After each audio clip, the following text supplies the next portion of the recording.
Hey everyone, and welcome back to my channel. As you can tell by the title, today's video I am focusing on the laundry and getting it all done.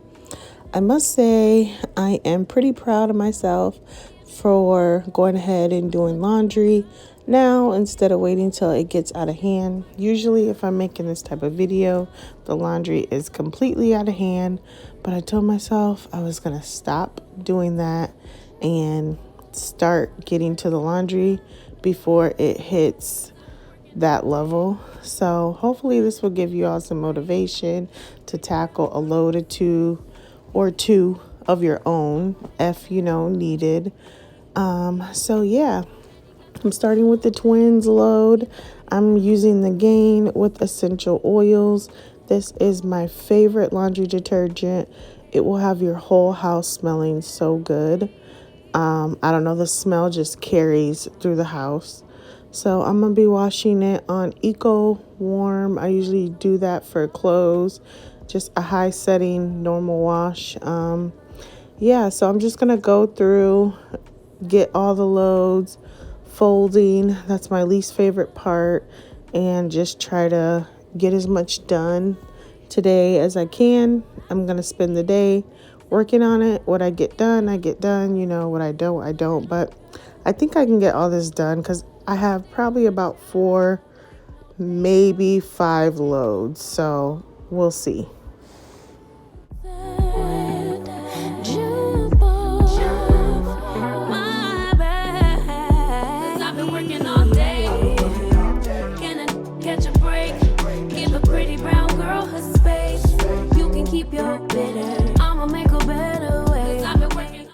Okay, so the time has passed and it is time for me to switch over the laundry. I had a little bit of clothes in the dryer probably from a couple days ago, so I just took those out and I'm gonna be starting the dryer and putting another load in the washer. I wash towels and things of that sort in hot water. And for towels and stuff, I usually use laundry detergent, my same laundry detergent. I like to use laundry sanitizer as well to sanitize. And then I usually also put in scent beads. I don't like to use those with the clothes, but I do use it with towels and sheets, blankets, things like that. This smell is the Old Spice smell. It smells so good. Yeah, I love it. So I'm just starting the washer. Then I'm going upstairs to get the load and bringing it back down so the water can run a little, because my washer doesn't run when it's open. So I didn't bring the load down. I'm going to do that. And yeah, I'm just going to keep going. No. Si necesitas llora, llora, llora. Las cosas se mejoran. La vida no llora por ti. Me rompió el corazón cuando te fuiste de aquí. No sé si me está escuchando o si me está viendo a mí. Vamos a brindar 25 tequilas por ti, para recordar los momentos que pasé junto a ti. Y siempre hay pensamientos de ti. Mami siempre llora, pero ella está en tus manos. So quickly, I'm separating this little load of clothes I took out of the dryer, and I'm gonna fold those up. I also decided I was going to clean out my dresser drawers, and my closet. It's just so unorganized, so I just need to straighten it up. I'm sure there's things in there I don't wear. There's things in my closet I haven't wore in like a year, so you just have to look at everything, touch everything, get a feel for it, and then decide whether you want it or not, or at least that's how I do it. I need to declutter my drawers and straighten them up. I have tons and tons of t-shirts, literally so many graphic tees, and I needed to fold them the right way so that when I put them in there, I can see the print that is on the t-shirt that I want to throw on, so I'm not unfolding or digging through and messing them up. So I finally realized that, and then yeah, I'm just gonna go through, straighten up my drawers, and toss whatever, and then move on to my closet. So that's what you're gonna see me do while I'm waiting for the laundry to stop, to switch over. So I'm gonna do that now and then get back to the laundry when it's time.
Make you know say anything when you do, them must commend it. So anything we they do, I they try to this one way. Plenty suffer we face just to make sure money day. But my people then go say I know one time, I know one time, I know one time. I want enjoy, I want chop life, I want buy motor, I want build house, I still want to know. Tell me, what's it come? G-Wagon, all the Bentley, the girl them, ride the whip, I know feet, die for nothing. What's it come? G-Wagon, all the Bentley, the girl them, ride the whip, I know. Oluwa God,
Well, guys, that is it for today's video. I hope that you all enjoy this and it brought you all some type of motivation. Thank you all for watching, and I will talk to you in the next one.